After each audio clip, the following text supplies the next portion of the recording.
Segala puji dan puja kehadirat Allah Subhanahu wa taala, juga salawat dan taslim kepada Nabi besar Muhammad sallallahu alaihi wasallam.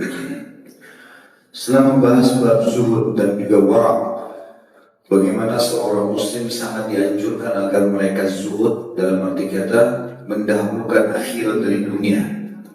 Dan dunia ini adalah tempat dia berlalu saja, mampir, sebagaimana sabda Nabi SAW, perumpamaan aku sama dunia seperti musafir yang sedang penat, kemudian dia mampir ke bawah sebuah pohon, istirahat sejenak, lalu kemudian dia pulang.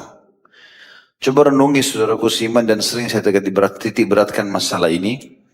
Kalau kehidupan akhirat itu pasti ada, dan di sana jauh lebih abadi. Allah Subhanahu wa taala mengatakan, walal akhiratu khairun wa abqa. Kehidupan akhirat itu lebih baik dan juga lebih kekal. Akhirat itu juga Allah mengatakan lahiyal hayawan, dialah kehidupan yang sebenarnya. Kehidupan akhirat ini kalau kita renungi dan kita selalu menjadikan sebagai sebuah target, maka akan membuat semuanya mudah di muka bumi ini. Seberat apapun masalah yang sedang dihadapi oleh seseorang akan jadi kecil kalau dia tahu ada akhirat. Karena kalau dia terzalimi, secara otomatis dia akan mendapatkan haknya di akhirat nanti yang jauh lebih besar daripada apa yang sedang terzalimi dia di muka bumi ini. Dan kalau dia berbuat zalim, dia akan berhenti karena dia tahu di sana akan ada hisab dan akan membuat ada hukuman yang datang atas perbuatan kezalimannya. Beriman pada akhirat ini membuat hati tentram, bahagia, walaupun kehidupan di muka bumi ini susah, miskin. Karena semua itu seorang mukmin mengetahui hanya sekedar dunia saja. Dan itu makna zuhud. Seseorang selalu menjadikan akhirat targetnya. Apapun yang dia ingin lakukan selama di dunia, dari makanan, minuman, interaksi, ya, termasuk masalah biologis, transaksi jual beli dan segala macam, maka semua dihubungkan dengan masalah akhiratnya. Jadi akhirat jadi pengawasnya. Begitu juga dengan istilah wara' yang sudah kita bahas juga adalah menjaga kesucian hubungan sama Allah Subhanahu wa taala. Kapan seseorang selalu saja apa yang dia ingin lakukan dia hubungkan dengan Tuhannya Allah, kalau itu diperintahkan, dibolehkan, dimudahkan, ataupun Allah Subhanahu wa taala memang pandu dia untuk ke situ, maka dia kerjakan. Tapi kalau itu dilarang, walaupun itu hukumnya makruh, tetap saja dijauhi oleh dia. Dicontoh misalnya ulama hadis, saking menjaga wara' mereka, sampai mereka tidak ada satupun yang mau minum sambil berdiri, ataupun makan sambil berdiri. Padahal hukumnya makruh. Dan bagi mereka di kalangan para ulama hadis, kalau orang sudah makan dan minum berdiri, itu berarti sudah tercoreng sedikit yang berhubungan dengan masalah muru'ah dia atau wara'nya tadi. Hubungan dia sama Allah SWT, walaupun makruh. Karena kalau orang meninggalkan yang makruh, haram pasti dijauhi. Sebagaimana orang kalau kerjakan sunnah, maka wajib pasti akan dikerjakan. Maka ini juga adalah ciri wara' yang sudah kita paparkan panjang lebar pada pertemuan sebelumnya. Dan insya Allah siang ini kita akan masuk bab ancaman berakhlak buruk. Dalam bab ini Imam Ibnu Hajar mengangkat sebuah hadis atau hadis yang pertama, nomor 1273 dari Abu Hurairah radhiyallahu anhu, beliau berkata, Rasulullah SAW bersabda, iyyakum wal hasad, fa inal hasada ya'kulul hasanati kama ta'kulun narul hatab. Jauhilah kedengkian dan iri itu, karena sungguhnya kedengkian itu memakan kebajikan sebagaimana api melahap kayu bakar. Hadis ini riwayat Abu Daud, disebutkan di jilid 4 halaman 279 atau 276, dan Ibnu Majah memiliki riwayat senada dari hadis Anas, dan ini diriwayatkan di jilid 2 halaman 1405 atau 08. Hadis ini memberikan gambaran kepada kita atau bahasan akhlak pertama yang buruk adalah hasad. Merasa iri kenapa orang lain diberikan. Kenapa orang lain dapat itu? Kenapa dia menikah dengan orang yang itu? Kenapa dia berhasil kerja begitu? Kenapa dia punya kulit putih yang seperti itu? Kenapa begini dan begitu? Semua ini muncul karena penyakit jiwa dan diganggu oleh syaitan. Kalau orang mukmin memahami, dia tidak boleh melakukan hasad ini dan iri. Apapun yang dia lihat kelebihan pada diri orang, dia boleh mohon kepada pemilik Allah subhanahu wa ta'ala pencipta untuk diberikan yang sama, tapi dia tidak boleh berharap nikmat itu hilang. Karena seakan-akan dia memungkiri, kenapa Allah kasih dia? Jadi secara tidak langsung orang hasad itu mengatakan, ya Allah kenapa kau kasih dia, tidak kasih saya? Jadi berarti memprotes Allah, betul Allah lebih tahu. Allah lebih tahu kenapa alis kita seperti ini. Allah lebih tahu kenapa mata kita seperti ini. Allah lebih tahu kenapa kulit kita seperti ini. Walaupun di mata antum jelek, itu tetap ciptaan Allah subhanahu wa ta'ala. Kita nggak boleh menghina diri kita sendiri. Pernah kita bacakan itu surah Al-Hujurat, ayat 10 sampai ayat 12. Di antara bunyinya adalah Allah subhanahu wa ta'ala mengatakan, وَلَا تَنَابَزُ بِالْأَلْقَابِ. Jangan kalian saling memanggil dengan julukan-julukan yang buruk. Itu karena hasil daripada hasad. Orang iri akhirnya mulailah digunakan bahasa-bahasa yang tidak baik. Jadi walaupun bercanda, tidak boleh menggunakan bahasa yang jelek. Daripada kita menjelekkan orang, lebih baik kita menggunakan bahasa-bahasa pujian yang membuat dia merasa tentram hatinya dan kita juga dapat pahala. Hasad di sini atau iri yang dimaksudkan adalah hasad yang berharap nikmat itu hilang dari orang lain. Tetapi kapan antum merasa iri dengan seseorang yang punya kelebihan tanpa berharap hilang dari dia, maka diistilahkan dengan ghibthah. Ini sudah sering kita sebutkan istilah ghibthah ini ya. Mirip dengan hadis yang kata Nabi SAW, nanti pada hari kiamat akan ada orang yang memiliki mimbar-mimbar penuh dengan cahaya, baju mereka cahaya, wajah mereka cahaya. Para nabi-nabi dan para syuhada menggibtah mereka. Merasa cemburu. Siapa orang-orang ini? Tapi tidak berharap nikmat itu hilang dari mereka. Karena mereka sudah paham hukum. Gak boleh berharap nikmat itu hilang dari seseorang. Maka para sahabat mengatakan, sifhun lana ya Rasulullah. Tolong sifhum lana, berikan kami gambaran siapa orang-orang itu. Kata Nabi SAW, mereka adalah orang yang saling mencintai karena aku, saling menziarahi karena aku, ya, dan juga saling tolong menolong ya, atau saling mencintai karena aku, saling bersahabat karena aku, dan juga saling menziarahi karena aku. Jadi di sini ada istilah ghibthah. Juga sama dengan hadis Nabi SAW, la hasada illa fitnatain, tidak boleh orang iri kecuali pada dua keadaan. Kecuali pada dua keadaan. Yang pertama adalah orang yang Allah berikan ilmu, atau dalam riwayat lain Al-Quran, lalu dia sibuk menghabiskan atau menggunakannya di siang dan malam hari. Dia mengajar dan dia membacanya. Kemudian juga yang kedua adalah orang yang Allah karuniai harta yang melimpah lalu dia habiskan di jalan Allah di pagi dan sampai malam hari. Maka ini orang boleh kita ghibthah. Kenapa? Kita enggak seperti dia, kita jadikan sebagai cambuk untuk bisa mencapai apa yang telah dicapai oleh dia. Tapi tidak berharap nikmat itu hilang dari dia. Tapi kalau antum lihat tetangga beli mobil baru, kemudian antum merasa hati antum, kenapa ya dia punya? Cirinya bedanya ghibthah sama iri, hasad yang diharamkan.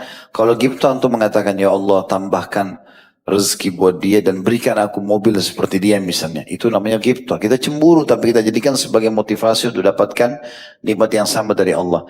Tapi kalau antum pas tetangga mundur, kena pagar, syukurin tuh. Misal, berarti dia hasad. Ada orang tinggi besar gang, kesel yo. Nah itu makanya. Dan seterusnya. Dia merasa, kenapa orang ini dapat? Berharap hilang dari dia. Maka ini tidak dibolehkan tentunya. Ini semua tidak dibolehkan. Kemudian selanjutnya, hadis nomor 1274 juga dari beliau masih sama sahabat Nabi yang mulia Abu Hurairah radhiyallahu anhu, beliau berkata, Rasulullah SAW bersabda, laisa syadidu bis sur'ah atau bis sur'ah, la innama syadidu alladhi yamliku nafsahu indal ghadab. Orang yang kuat itu bukanlah orang yang dapat membanting orang lain. Orang yang kuat itu adalah orang yang mampu mengendalikan dirinya di saat marah. Hadis ini riwayat Bukhari Muslim. Bukhari meriwayatkan jilid 8 halaman 34, Muslim jilid 4 halaman 2014. Hadis ini memberikan gambaran kepada kita bagaimana menilai orang itu perkasa, bijaksana, kuat, bukan dari suaranya yang menggelegar. Tetapi justru pada saat dia bisa mengontrol emosinya. Itu pernah saya jelaskan teman-teman, kita bukan tidak boleh marah dalam Islam. Dikatakan dalam sebuah riwayat sahih riwayat Bukhari, kata Aisyah radhiyallahu anha, bahwasanya Nabi alaihi salatu wassalam tidak pernah marah kecuali kalau hukum Allah dilanggar. Kalau misalnya seorang istri sudah nusyud, seorang suami sudah melanggar agama, anak-anak melanggar agama, sahabat kita melanggar agama, maka wajar kita marah. Tapi marahnya untuk itu, karena dia sedang melanggar agama. Itu yang ditunjukkan oleh Nabi Alaihissalam. Kalau tanya pelanggar agama, wajah beliau berubah menjadi merah dan marah. Dan beliau kalau sudah melihat ada pelanggaran para sahabat, naik di atas mimbar dan mata beliau sampai memerah, teriak memperingatkan orang, seakan-akan sedang memotivasi pasukan. Tapi kalau masalah teknis-teknis lapangan, istri telat masak, suami telat bawa pesanan, mungkin teman-teman lupa janjinya, maafin saja, mudahkan semuanya. Ya, dan ini tentu hal yang dianjurkan dalam syariat Allah Subhanahu wa taala. Jadi sebetulnya makin bisa mengontrol emosi, makin dinilai orang itu bijaksana. Nomor 1275 dari Ibnu Umar radhiyallahu anhu, beliau berkata, Rasulullah SAW bersabda, "Al-dhulmu dhulumatun yaumal qiyamah." Kezaliman itu adalah kegelapan-kegelapan yang berlapis-lapis pada hari kiamat. Hadis ini riwayat Bukhari jilid 3 halaman 169, dan ini Imam Muslim juga sebutkan jilid 4 halaman 1996. Hadis ini dengan hadis setelahnya saya bacakan dulu satu syarah tentunya.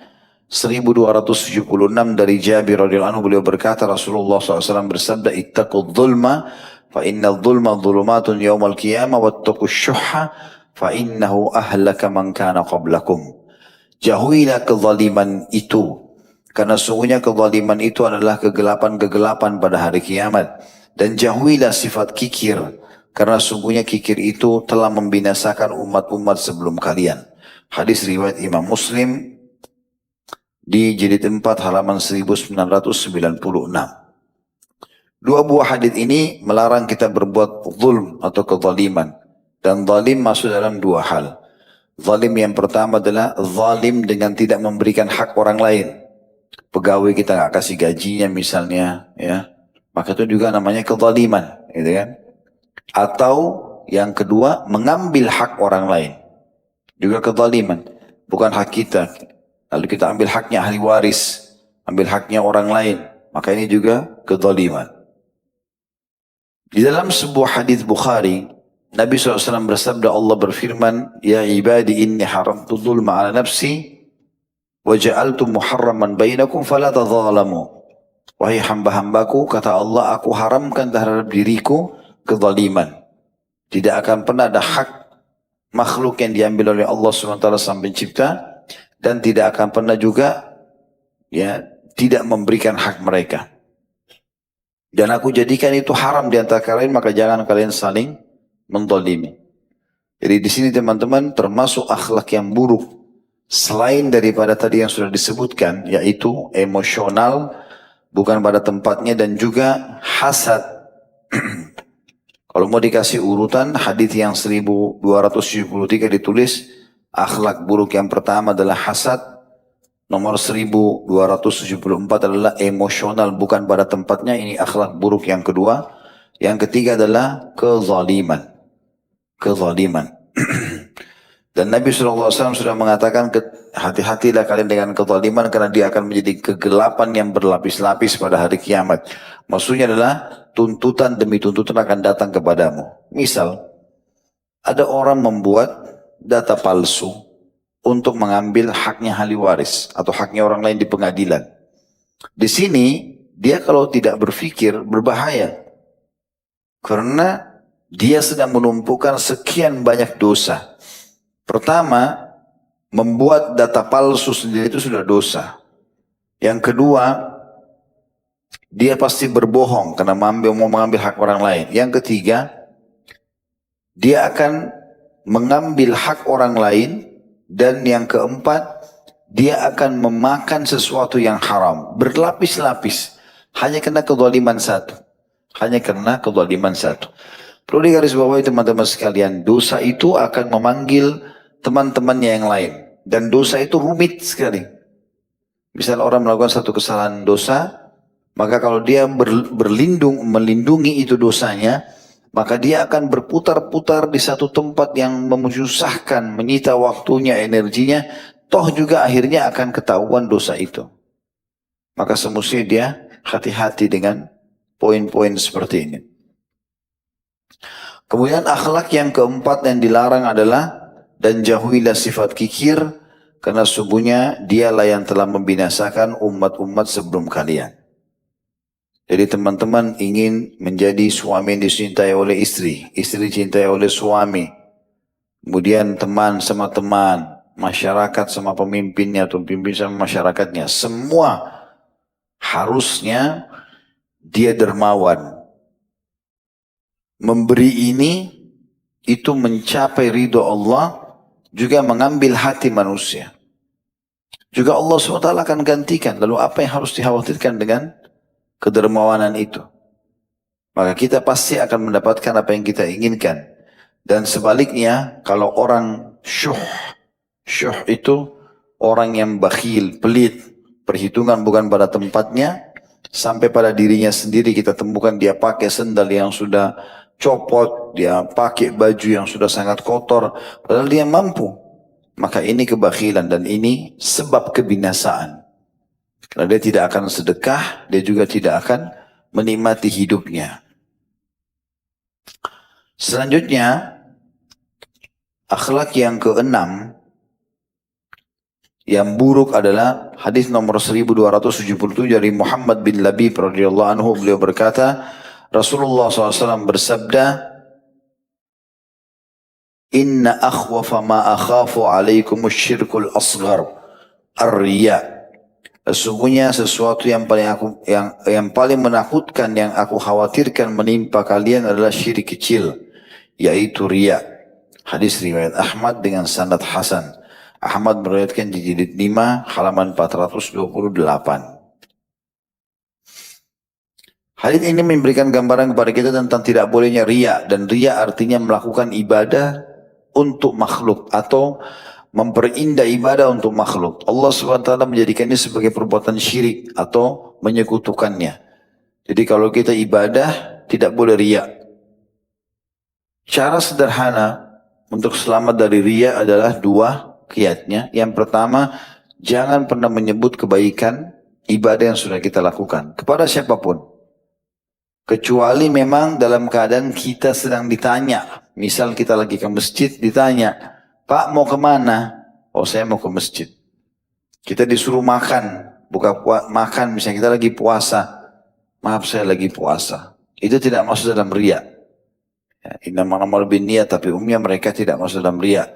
Tetapi selain daripada ini, kalau orang sengaja memperindah ibadahnya untuk makhluk, ya, atau hanya untuk mencari puji-pujian saja yang merupakan ukurannya seperti panjang lidah manusia, maka ini akan riya.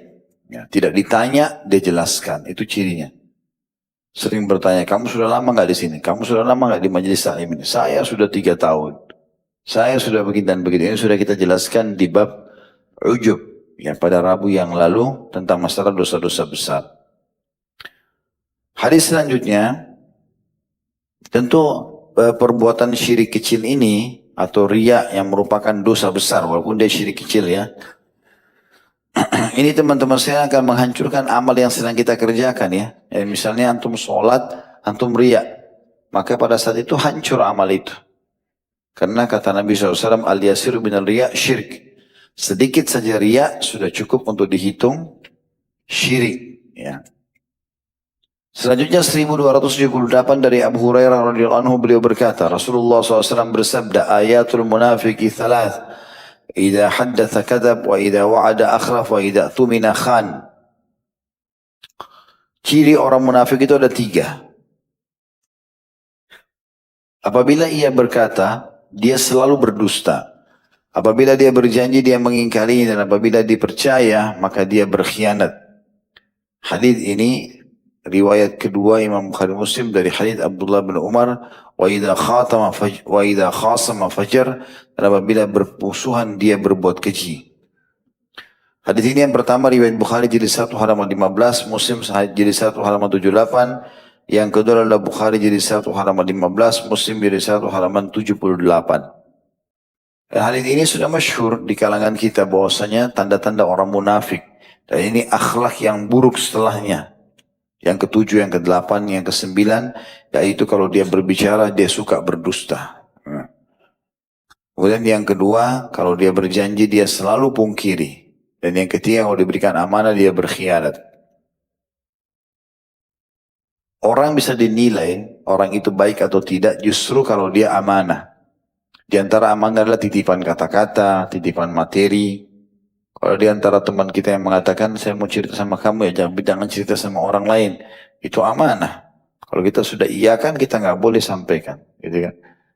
Dan itu yang dimaksud sini. Kalau kita bisa menjaga ketiga sifat ini, semua tidak ada pada kita. Kita tidak bohong dalam masalah-masalah kehidupan kita. Kita juga selalu tepat janji.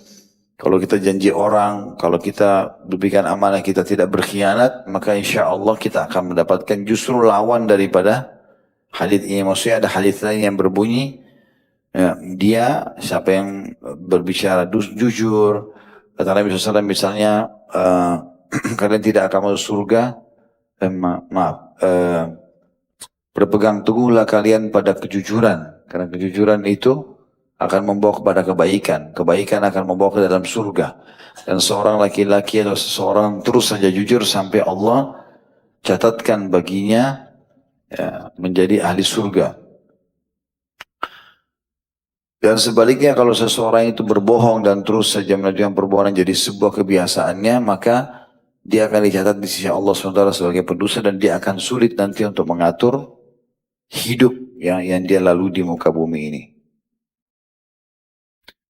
Kemudian 1279 dari Ibnu Mas'ud radhiyallahu anhu, beliau berkata Rasulullah SAW bersabda, sibabul muslimi fusukun wa qitaluhu kufur. Kalau tadi itu akhlak nomor 7, berbohong, akhlak nomor 8, kalau janji dia berkhianat atau dia tidak tepati. Kalau dia yang ke-9, kalau dia berbuat baik maka dia, kalau diberikan amanah dia berkhianat. Kemudian yang ke-9, 7, 8, 9. Yang ke-10, wa idha khasama fajar. Apabila dia bermusuhan atau berdebat, maka dia berlaku keji atau dia berlaku jahat. Dengan cara menjatuhkan mental orang, memenjarakan dia dan segala macam hal. Yang ke-11 adalah hadits yang baru kita baca. Memaki seorang muslim adalah kefasikan. Dan membunuhnya adalah sebuah kekufuran. Memaki seorang muslim dalam arti kata di sini adalah menjatuhkan mentalnya atau menyebutkan kata-kata yang menyakiti perasaannya. Tidak ada boleh dalam Islam ini, walaupun dia orang buruk. Cukuplah sabda Nabi SAW yang berbunyi, sebutkanlah kebaikan-kebaikan orang mati di antara kalian. Orang sudah mati, dia nggak bisa melawan kita, kita tetap disuruh sebutkan kebaikannya. Tidak boleh lagi mengenang keburukannya. Bagaimana kalau seandainya dia masih hidup? Karena kalau sudah mati, saya disuruh jaga begitu, kalau dia tidak bisa balas kita.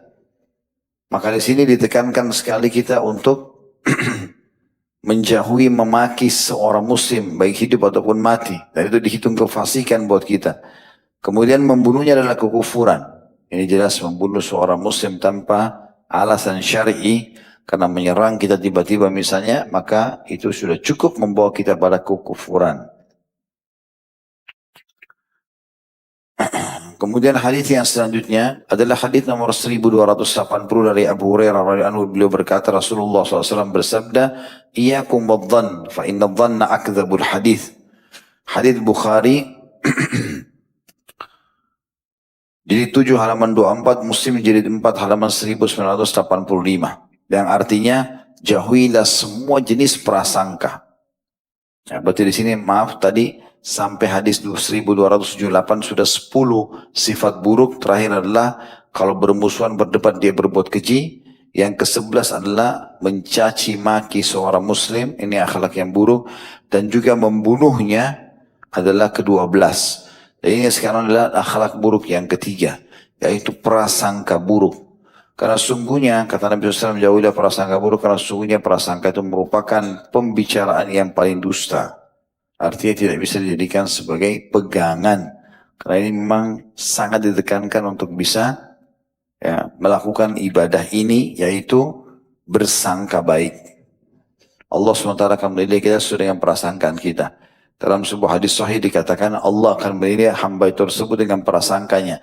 Kata Nabi SAW, Allah berfirman, aku sesuai dengan prasangkaan hambaku. Kalau dia sangka baik sama aku, walaupun itu masalahnya berat, ya, maka aku akan memberikan dia jalan keluar dari permasalahannya. Tapi siapapun yang menyangka aku sesuatu yang buruk, maka sangkalah, toh juga dia akan kembali kepada dia sendiri. Oleh karena itu teman-teman berinteraksi sama manusia pun, tadi sama Allah tidak boleh sangka buruk, sama manusia pun sama. Kecuali jelas depan mata kriminal yang dia lakukan, misal perampok tengah malam cungkir rumah orang. Kita nggak boleh lagi mengatakan kita sangka baik saja, misalnya. Ya. Atau ada orang jelas-jelas dia mau melakukan perbuatan zina, masuk kita tahu ini orang bukan suami istri, masuk ke sebuah tempat, udahlah sangka baik saja. Tapi sudah nyata depan mata gitu ya. Gak mungkin kita tahu misalnya. Baik itu anak kita, baik itu pasangan kita, segala macam. Gak mungkin dua orang laki-laki perempuan masuk hotel jelas bukan suami istri lalu kemudian tidak apa-apa misalnya. Itu contoh saja. Maka di sini sudah tidak ada lagi, tidak masuk dalam bab ini. Tetapi kalau seseorang dia lihat ada orang jalan, dia ragu itu istri atau bukan. Dia tidak boleh sangka buruk. Dan Nabi SAW selalu menutup pintu sangka buruk ini. Di antaranya hadits Bukhari waktu Nabi SAW pulang bukan pulang, beliau lagi itikaf di Masjid Nabawi di 10 terakhir Ramadan. Datanglah Sofiyah radhiyallahu anha mengunjungi Nabi SAW, mengunjungi suaminya. Ini boleh mengunjungi, tapi tidak boleh ada biologis tentunya. Maka Nabi SAW setelah ngobrol sama Sofiyah, dia merasa istrinya sudah malam mau jalan sendiri, diantarlah pulang. Waktu Nabi SAW pulang, masjid sama rumah Sofiyah dekat sekali. Kalau kayak meja ini kayak melengkung saja gitu. Begitu keluar dari masjid sedikit rumah Aisyah. Lalu rumah istri-istri Nabi berderet di situ. Dekat sekali, tapi waktu Nabi SAW keluar, rupanya ada dua orang dari orang Ansar jalan dan mempercepat langkah mereka. Maka Nabi SAW tahu, melihat, mendengar suara langkah kaki lebih cepat. Beliau mengatakan, ala rizkikuma. Pelan-pelan aja. Innaha Sofiyatu bintu Huyai. Ini yang bersama saya Sofiyah bintu Huyai. Maksudnya istriku ini. Maka mereka mengatakan subhanallah, maha suci Allah. Apakah kami menyangka pada anda sesuatu yang salah ya Rasulullah? Kata Nabi SAW, ketahuilah syaitan mengalir dalam tubuh manusia seperti mengalirnya darah. Sekarang kalian tidak sangka, nanti kalian bisa sangka. Syaitan akan memancing itu. Maka Nabi SAW untuk menutup pintu sangka buruk ini sampai beliau pun akhirnya menutup sebelum prasangka itu berkembang. Dijelaskan. Dan kita juga teman-teman dalam Islam harus semua transparan, dalam arti kata terlihat betul apa adanya. Apa yang ada di wajah kita itulah diri kita. Tidak boleh bermuka dua. Ya. Dan ini jelas sekali anjuran agama dalam masalah itu sehingga tidak ada prasangka-prasangka buruk. Dan keluar juga istilah dalam bahasa Arab, wasarih fa inna fi sarahatin ya raha.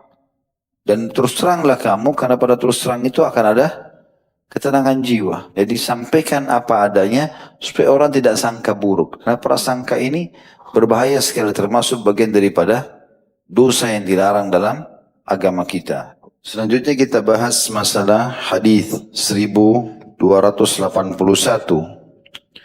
Akhlak buruk yang selanjutnya. Setelah tadi kita jelaskan 13 ya. Yang ke-13 tadi adalah 1280 tentang masalah bersangka buruk. Dan sudah kita jelaskan tadi bagaimana kita harus sangka baik dengan Allah SWT, juga sangka baik kepada sama manusia. Tapi tentu sama manusia harus dilihat juga apakah memang kondisi itu mestinya sangka baik atau tidak. Sebagaimana sudah saya kasih contohnya.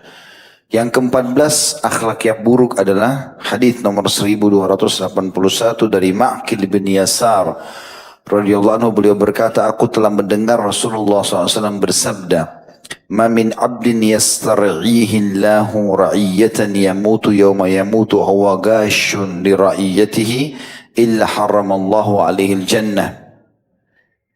Hadis ini riwayat Bukhari, jadi 9 halaman 80, Imam Muslim jadi 1 halaman 125. Artinya, tidaklah seorang hamba yang diangkat oleh Allah sebagai pemimpin atas suatu rakyat atau kelompok masyarakat, lalu dia mati pada hari kematiannya dalam keadaan menipu rakyatnya, melainkan pasti Allah mengharamkan surga baginya.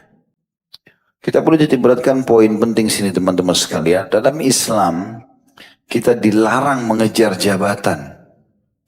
Dilarang mengejar jabatan, terutama yang berhubungan dengan masalah bidang-bidang yang punya tanggung jawab sangat besar. Tapi kalau kita ditawarkan dan kita melihat kalau kita tidak menerimanya, justru akan berbahaya bagi umumnya manusia, di situ kita boleh menerimanya. Tapi kalau kita ditawarkan, dan umumnya para salafus saleh justru menghindar. Kita kasih tahu misalnya kasus pada saat Nabi SAW meninggal, maka Nabi mewasiatkan Abu Bakar. Maka karena wasiat beliau naik jadi khalifah. Kemudian Abu Bakar pun mewasiatkan buat umat Islam Umar, maka Umar pun jadi khalifah. Umar pun mewasiatkan kepada umat agar memilih salah satu dari 6 orang sahabat yang dijamin masuk surga. Kemudian 6 orang itu memilih Utsman bin Affan, maka terpilih Utsman bin Affan, dan seterusnya. Dan mereka tidak mencari itu. Kalau ada orang sengaja mengejar-ngejar jabatan, justru kalau dalam Islam kita disuruh menolak dia. Seperti dalam hadis Nabi SAW, Inna wallahi la nuwalli ala hadal amr ahadan sana wa harasa alaih. Kami demi Allah tidak akan pernah, kata Nabi SAW, memberikan kedudukan kepada orang yang sengaja memintanya atau mengejar-ngejarnya. Cuma kan memang sistem sekarang yang ada, sistem menggunakan seperti itu. Orang harus mempromosikan dirinya dulu, ya, untuk menjadi seorang pemimpin, baru kemudian bisa dipilih oleh masyarakat. Sebenarnya bukan seperti itu. Dan sudah pernah saya berikan solusi sederhana dalam Islam. Subhanallah, orang kalau itu sunnah Nabi itu mudah, murah. Sunnah Nabi itu mudah dan murah. Atau kalau itu sunnah, tidak ada yang sulit. Dari hal yang kecil sampai hal yang besar. Kita mau menikah dalam Islam, mudah. Dan ikuti sunnah murah. Maharnya sedikit, saksi 2 orang, kesepakatan dengan walinya, selesai. Akad nikah. Nanti ada kewajiban suami untuk memberikan nafkah. Begitu juga dengan pada saat orang mau transaksi jual beli. Kata Nabi SAW, semoga Allah merahmati orang yang kalau belanja, dia transaksi beli, dia mudahkan. Kalau dia menjual, dia mudahkan. Didoakan supaya dapat rahmat. Disuruh mudahkan semua. Tidak ada sesuatu yang sulit. Gitu. Sampai pada tingkat kepemimpinan. Bagaimana Ustaz kita cari pemimpin negara? Seperti di negara kita Indonesia, negara yang luas. Kemudian kita bisa dapat pemimpin yang baik. Sederhana. Orang yang bidangnya di situ itu yang bicara. Bukan semua orang. Sehingga didatangkanlah pakar-pakar negarawan atau orang-orang negarawan di negara kita. Doktor-doktor, profesor-profesor banyak di kampus-kampus yang cerdas, yang memang tahu tentang ilmu sosial, ilmu tata negara, ilmu segala macam. Datangkan mereka. Suruh mereka kumpul 40 orang, 30 orang. Suruh mereka memilih siapa orang yang terbaik di antara mereka. Atau mereka memberikan syarat seperti ada timnya. Itu ada syarat yang harus dipenuhi, yang masuk kriteria, maka mereka yang masuk kandidat. Nanti untuk tampil di layar televisi, menguji mereka bagaimana visi misinya ke depan, masuk akal. Maka ini mudah sekali, bukan sulit. Tapi tidak butuh lagi biaya yang sangat besar, sampai sekian triliun. Biaya kampanye, biaya begini, biaya begitu. Belum saling memusuhi. Efek negatifnya, dari yang biasa dikatakan dengan pesta, demokrasi, pesta. Efek negatifnya itu banyak masyarakat saling musuhi di antaranya. Oh ini kubu ini kubu ini. Walaupun sudah terjadi, sudah selesai, tetap aja. Berapa banyak orang kalau selesai kampanye, itu pasti rumah sakit rame. Karena sudah keluarin uang banyak, gagal. Masuklah rumah sakit. Gitu kan. Karena memang dia merasa rugi, dia tadinya antusias untuk itu. Dan ada yang tidak bisa menerima, berkelailah kubu ini sama kubu itu. Kekacauan yang terjadi. Islam datang mengajar dengan sangat mudah, dengan murah. Jazakallah. Maka dengan sendirinya kita bisa menjalankan kalau kita mau. Sangat mudah. Makanya Nabi SAW memberikan kaidah penting di sini dalam hadis ini. Siapa yang Allah berikan amanah untuk memimpin satu komunitas rakyat. Lalu Nabi ingatkan. Kemudian dia menipu mereka. Menipu di sini masuk banyak. Visi misi yang tidak dijalankan. Janji-janjinya. Ya. Tidak ada perubahan. Tidak ada sesuatu yang dia bisa berikan. Atau ada sesuatu bahkan yang dia ambil di belakang rakyat tidak mengetahui, maka dia mati dalam keadaan itu, diharamkan baginya surga. Apa maknanya? Masuk neraka. Karena kalau kita punya masalah sama satu orang saja, itu sudah berat. Apalagi kalau kita punya masalah dengan satu komunitas masyarakat yang besar.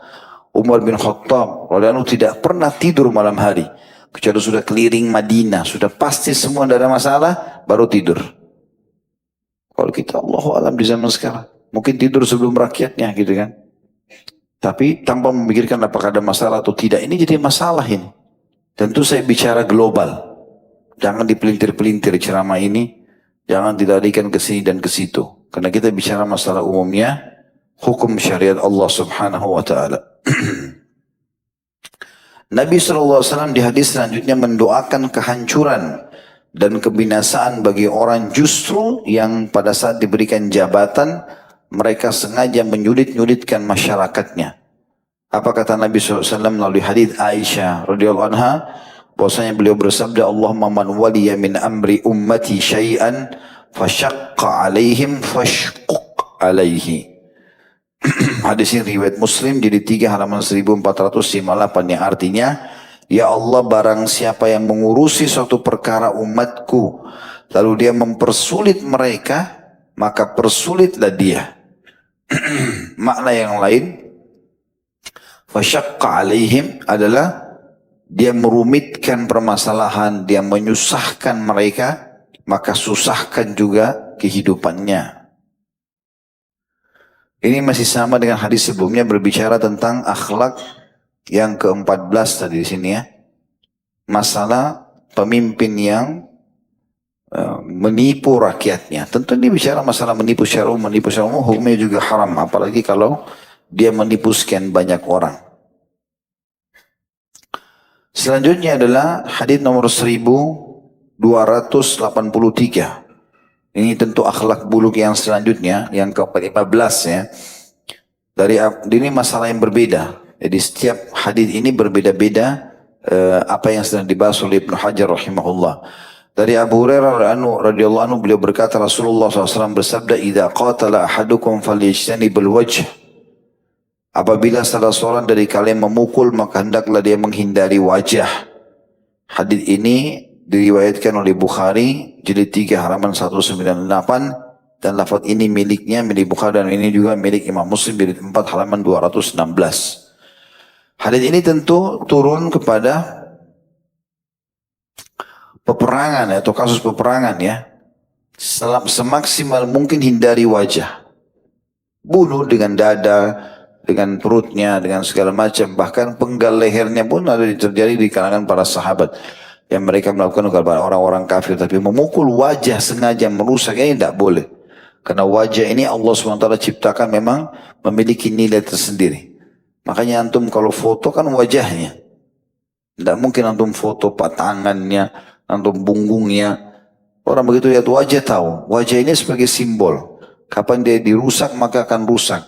Makna kalimat idza qatala, kalau seseorang di antara kalian mau berperang, maka jauhi wajah semaksimal mungkin.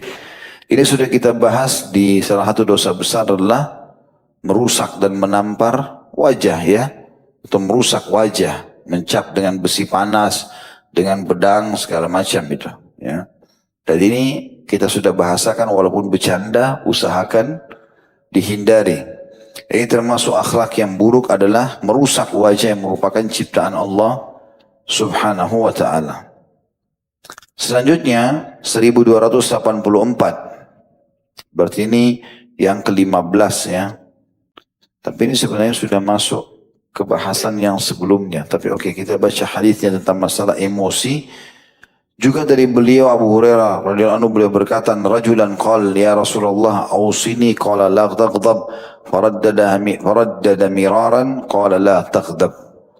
Bahwasanya seseorang laki-laki berkata, "Wahai Rasulullah, berikan aku nasihat." Makna nasihat adalah nasihat supaya aku bahagia, aku bisa lalui kehidupan dengan orang-orang tidak masalah, ya, nyaman. Maka beliau sallallahu alaihi wasallam bersabda, "Jangan kamu marah."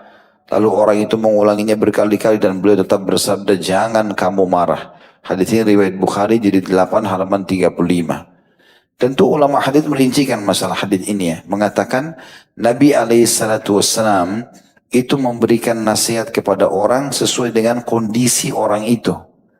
Maka kita yang sedang mempelajari sunnah-sunnah Nabi alaihissalam mengambil dari semua sisi penyampaian wasiat Nabi SAW.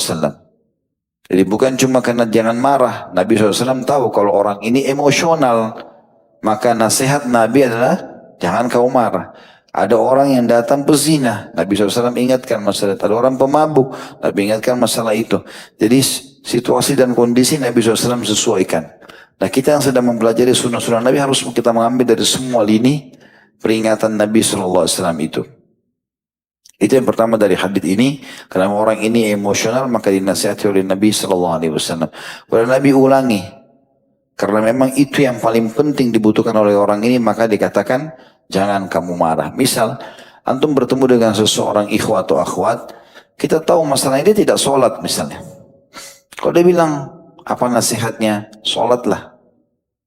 Terus aja kita nasihati itu, tidak usah banyak menumpuk-numpuk. Apalagi mengingatkan saya, sholatlah. Sholat saja, fokus sholat. Jadi kita tahu apa yang kurang dari dia itu aja kita fokus nasihat. Dan ini termasuk kata ulama bentuk nasihat yang akan mendatangkan kesadaran bagi orang yang sedang minta nasihat tersebut. Karena Nabi SAW ulangi itu terus. Nabi bisa cukup satu kali bilang jangan kau marah. Nasihat yang kedua apa? Jagalah sholat misalnya, puasalah, zakatlah, apalah. Tapi enggak, Nabi bilang jangan kau marah. Diulangi berulang kali, nasihatkan Rasulullah, jangan kau marah. Karena memang orang ini emosional. Maka ini salah satu retorika untuk memperbaiki akhlak yang buruk tadi. Ini tentu bisa kita masukkan di salah satu tadi akhlak yang buruk ya. Kita tidak katakan yang ke-15, tapi masuk tadi di hadis tentang bukanlah keperkasaan dinilai daripada emosional seseorang. Itu diambil dari hadis nomor 1274. Nah, jadi ini juga 1284, 10 hadis setelahnya masih membahas masalah emosional. Yang ke-15, akhlak yang buruk maksudnya, tepatnya hadis nomor 1285 dari Khawlal Ansariyah radhiyallahu anha, beliau berkata, Rasulullah SAW bersabda, "Inna rijalan yatakhawwaduna fi malillahi bighairi haqq. Walahumun naru yaumal qiyamah." Sesungguhnya ada beberapa orang yang menenggelamkan diri dalam rangka memperoleh harta Allah dengan cara yang tidak benar, maka mereka mendapatkan neraka di hari kiamat. Hadis riwayat Bukhari. Jilid 8 halaman 80 halaman 35. Maaf, Imam Bukhari jilid 4 halaman 104. Hadis ini memberikan gambaran kepada kita tentang masalah manipulasi data ya. Kalau tadi ada penipuan terhadap rakyat, ini adalah penipuan individual yang datang kepada seseorang yang ingin mengambil hak orang lain. Siapapun yang sengaja mengambil hak orang lain, hartanya atau apa saja dengan cara tidak benar, maka mereka mendapatkan neraka di hari kiamat nanti. Ini mirip dengan hadis yang pernah kita bahas juga ya, tentang tidak bolehnya merusak hubungan suami istri, hubungan antara atasan sama bawahan. Kita pernah bahas di kajian dosa-dosa besar itu di hari Rabu malam. Kalau Nabi SAW mengatakan siapa yang memisahkan antara suami istri atau memisahkan antara seseorang ahli waris dengan warisannya, atau orang dicintai dari orang yang mencintainya, maka dia pun akan dipisahkan pada hari kiamat dengan orang-orang yang dia cintai.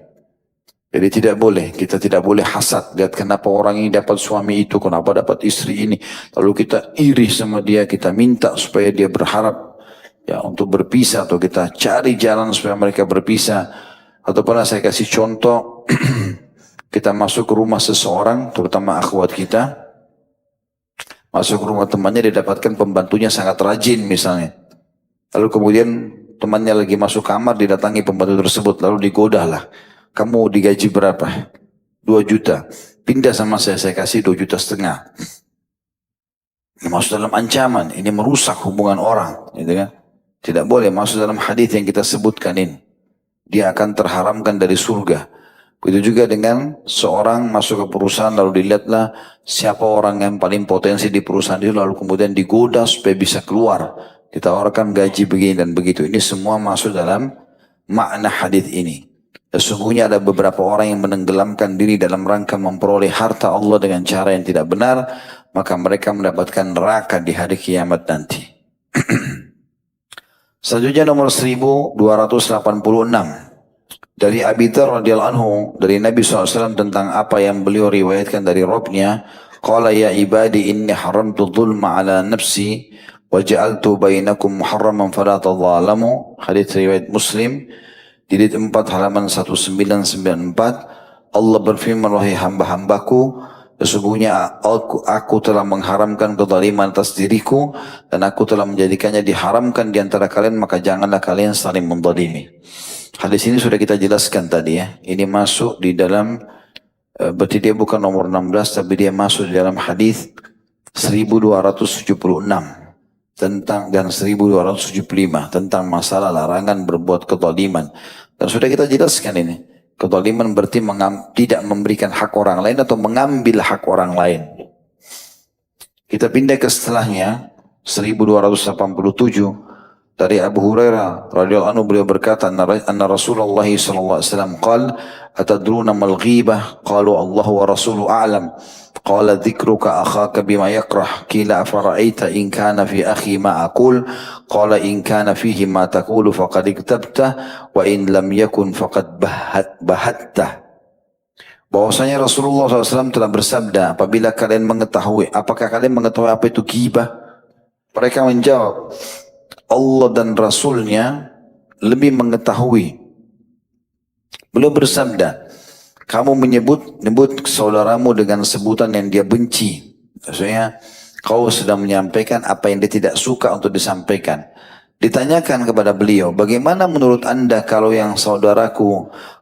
pada saudaraku terdapat apa yang aku katakan? Memang dasarnya dia begitu orangnya. Beliau menjawab, jika pada dirinya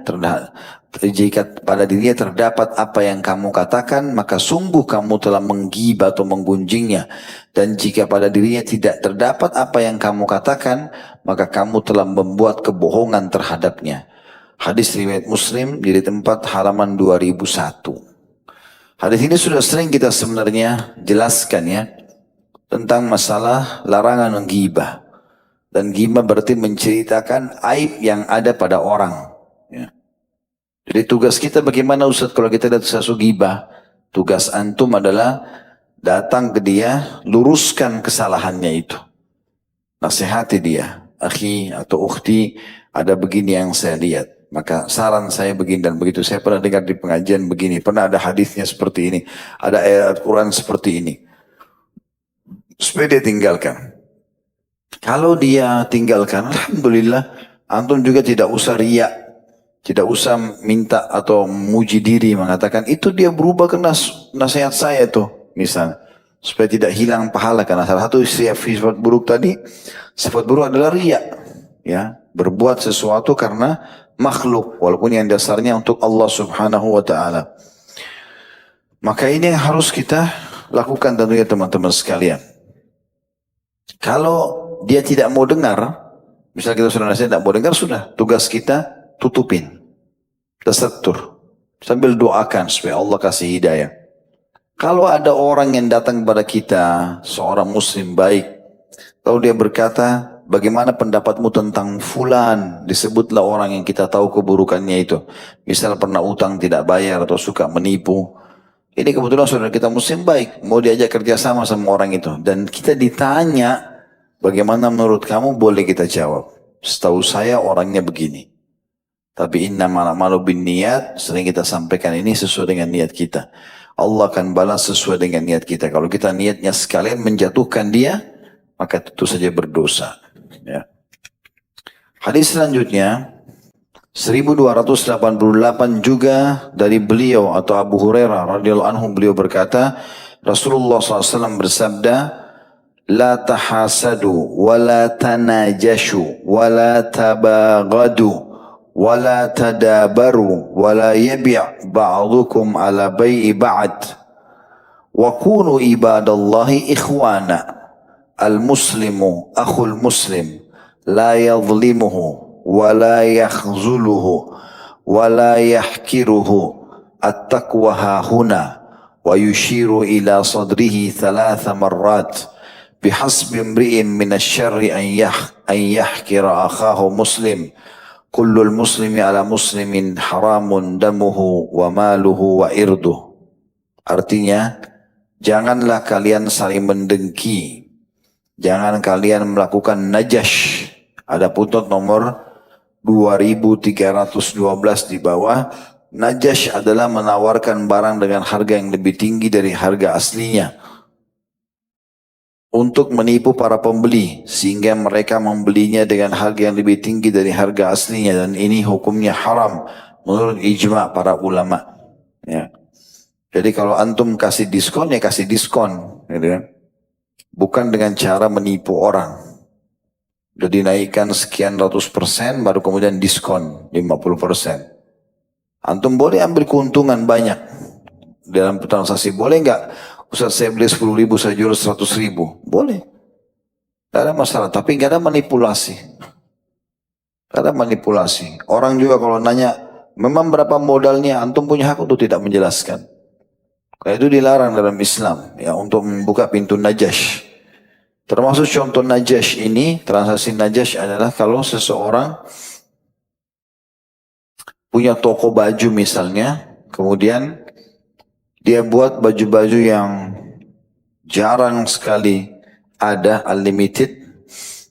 Kemudian dia bilang sama temannya, kalau ada pembeli masuk, kau juga masuk ya. Dan kau tawar baju yang dia tawar sama dia, supaya orang itu mau beli. Misal baju itu 1 juta harganya. Masuklah seorang pembeli, mau beli. Kemudian dia coba tawar. Maka datanglah temannya pemilik toko lalu mengatakan, ini baju bagus nih. Kalau bapak ini gak mau beli, ibu ini gak mau beli, saya yang beli deh. Lalu kemudian pemilik toko mulailah transaksi sama orang yang datang. Padahal ini temannya sendiri. Supaya nanti orang yang mau beli, ya, itu mau beli tadi dari awal. Maka ini termasuk dalam transaksi najash yang dilarang. Saya kembali kepada terjemahan hadis, janganlah kalian saling mendengki, jangan kalian saling melakukan najash, jangan saling membenci, jangan saling membelakangi, dan janganlah sekalian kalian menjual atas penjualan sebagian orang lain, dan jadilah kalian hamba-hamba Allah yang bersaudara. Orang muslim itu adalah saudara muslim lainnya, dia tidak boleh menzaliminya, tidak boleh mengabaikannya, tidak boleh menghinanya. Takwa itu di sini sambil menumbuk ke dada, sambil menunjuk ke dada beliau 3 kali. Cukuplah seseorang itu mencapai puncak kejahatan kalau dia menghina saudaranya yang muslim. Setiap muslim dan muslim yang lain itu adalah haram, menumpahkan darahnya, merampas hartanya, dan juga mencela kehormatannya. Hadis ini riwayat Imam Muslim, jilid 4 halaman 1986. Hadis ini, teman-teman sekalian, banyak sekali pesan Nabi dalamnya ya. Pertama, wala tahasadu, atau la tahasadu, jangan kalian saling iri dengki, sudah kita jelaskan makna itu. Wala tanajashu, sudah kita jelaskan masalah transaksi jual beli. Transaksi apa adanya. Tidak usah khawatir masalah penjualan dan keuntungan, itu kuasa Allah subhanahu wa ta'ala. Tugas kita jujur dalam bertransaksi. Orang tanya, kata Nabi SAW, misal apakah ada aib produk ini? Nabi SAW mengatakan, siapa yang transaksi jujur dan transparan, maka Allah akan berkahi transaksi untuk keduanya. Maksudnya yang menerima produk walaupun produk tua, produk second misalnya, tetap dia akan berkah tinggal bersama dia lama, dan orang yang menerima uang walaupun sedikit justru mendapatkan keberkahan. Dan ini beda jauh dengan orang yang mendapatkan uang haram, sementara ya dia tidak sadari akan banyak menyita waktu dia, misalnya dia sakit bertahun-tahun dan seterusnya. Wala tamaghadu, jangan kalian saling membenci dengan alasan apapun. Kita hanya boleh membenci satu keadaan, teman-teman. Kita benci perbuatan buruk yang agama haramkan. Misal orang itu melakukan satu perbuatan buruk. Kita membenci perbuatannya, bukan fisiknya. Kapan dia tinggalkan perbuatan buruk itu, maka sudah selesai buat kita. Ini termasuk larangan. Akhlak buruk, suka membenci orang, kadang-kadang tanpa sebab. Apalagi ada orang kadang-kadang bodoh, dia cuma ikut-ikutan orang lain. Orang benci, dia juga ikut-ikutan benci. Enggak. Tanya dulu, ada urusan apa sama antum mau benci orang? Ya. Kalau tidak ada masalah sama orang, jangan pernah membenci. Ya. Itu larangan yang ketiga. Yang keempat, jangan kalian saling membelakangi. Artinya musuh-musuhan. Ya, tidak ngobrol. Kita sudah jelaskan juga salah satu dosa yang diangkat. Yang kita bahas di 128 atau 29. Tidak boleh saling memusuhi atau tidak boleh memusuhi saudara muslim lebih daripada 3 hari. Kita sudah jelaskan tentang adab-adabnya tentunya. Wasiat setelahnya, dan janganlah sekalian sebagian kalian menjual atas penjualan sebagian yang lain. Kalau teman kita sudah transaksi dan belum diputuskan jadi atau tidak, apalagi kalau sudah jadi ya, belum jadi atau tidak, masih dalam tahap transaksi, walaupun berlalu beberapa hari, dan pemilik produk masih menjanjikan akan menjual sama dia, berarti nggak boleh ada transaksi apapun di produk itu. Sampai si penjual membatalkan akad sama calon pembeli yang kemarin, ya, kemudian baru dia boleh buka transaksi yang baru. Dan jadilah kalian, setelah itu wasiatnya, dan jadilah kalian hamba-hamba Allah yang bersaudara. Orang muslim itu adalah saudara orang muslim lainnya, kenal atau tidak kenal. Dia tidak boleh menzaliminya, tidak boleh mengabaikannya. Dan di sini menzalimi kita sudah tahu, tidak boleh mengambil haknya, tidak boleh juga tidak memberikan haknya, tidak boleh mengabaikannya. Maksudnya membiarkannya dalam keadaan miskinkah, susahkah, bodohkah, melanggarkah, sementara kita mampu untuk membantu dia. Dan tidak boleh menghinanya. Bahasa apapun. Apalagi kalau sampai menghina sukunya, keluarganya. Saya pernah jelaskan itu. Antum punya masalah sama satu orang, orang itu saja. Jangan bawa-bawa orang tuanya. Ya. Memang ibumu, ayahmu itu tidak didik kamu. Jadi tadinya dia punya musuh satu, sekarang jadi 3. Sama mertuanya 2. Ya. Memang keluargamu itu. Kalau keluarganya 300 orang, musuhnya 300. Ya. Kalau dia bilang memang negaramu itu. Indonesia 200 juta lebih. Silakan siapkan pahala yang banyak hari kiamat. Ya. Maka ini jangan sampai menghina. Lalu Nabi SAW kasihkan kata kunci. Semua itu akan terjaga dari kalian. Takwa itu ada di sini, kata Nabi. Untuk kalian patuh, harus dari hati sini. Yakin tunduk kepada Allah SWT. Kalau ini Allah larang, jangan dilakukan. Lalu dikatakan, atau disebutkan riwayat, beliau memberikan isyarat 3 kali ke jantungnya atau ke hatinya. Lalu beliau mengatakan, cukuplah seseorang itu mencapai puncak kejahatan. Berat sekali hukumannya, kalau dia menghina saudaranya yang muslim. Jadi kalau teman-teman kasih orang miskin, kasih dengan cara baik, dengan cara santun. Antum bisa turun dari kendaraan. Bisa lihat wajahnya, kasih wajahnya. Sesama jenis, salaman sama jenis. Gitu kan. Laki-laki sama laki, perempuan sama perempuan. Jalankan perintah Nabi SAW. Ya, supaya kita bisa maksimal dalam mendapatkan pahala. Kata Umar radhiyallahu anhu, tidak ada seseorang yang menghina keadaan orang lain kecuali Allah akan ganti nanti keadaannya. Yang menghina akan dapat keadaan orang yang dihina akan mendapatkan kemuliaan yang pernah dimiliki oleh orang yang menghinanya. Kata beliau, cukuplah seseorang itu mencapai puncak kejahatan kalau dia menghina saudaranya yang muslim. Setiap muslim terhadap muslim lainnya itu haram. Yaitu menumpahkan darah, merampas harta, dan juga mencela kehormatannya. Kita nggak boleh sengaja nonjok muslim tanpa sebab. Ya, tanpa sebab. Dan kita sudah tahu ya, karena namanya bab diat. Di buku Minhajul Muslim itu ada bahasannya. Denda. Kalau orang bunuh orang lain, denda. Kalau bukan dia dipenggal, didenda 100 ekor unta. Ya, kalau dia memotong tangan orang lain, dipotong juga tangannya. Kecuali pemilik itu memaafkan. Dan ada diatnya semua tubuh ini. Mata itu ada diatnya, telinga ada diatnya, semua rata-rata 10 ekor unta, 10 ekor unta. Gigi satu itu ada diatnya, jari-jari juga ada diatnya, ya. Kalau saya tidak salah tuh satu giginya sekitar 5 ekor unta, dan kalau satu jari sekitar 10 ekor unta. Jadi banyak sekali sebenarnya yang bisa mendatangkan mudarat kepada kita kalau kita melakukannya, yaitu menumpahkan darahnya, ya. Jadi kita kalau diajak bertengkar, tinggalkan saja, biar kita jalan dan biarkan dia dengan alamnya sendiri. Begitu juga dengan merampas hartanya, datangkan proposal palsu, data palsu, ada bisnis begini, harus bohong semuanya. Ini juga tidak boleh, hukumnya haram. Dan yang terakhir mencela kehormatannya. Mencela kehormatan merusak nama baiknya. Ya. Hadis selanjutnya, nomor 1289 dari Qutbah bin Malik radhiyallahu anhu, beliau berkata, karena Rasulullah sallallahu alaihi wasallam yaqul Allahumma jannibil munkarat al akhlaqi wal a'mali wal ahwa'i wal adwa.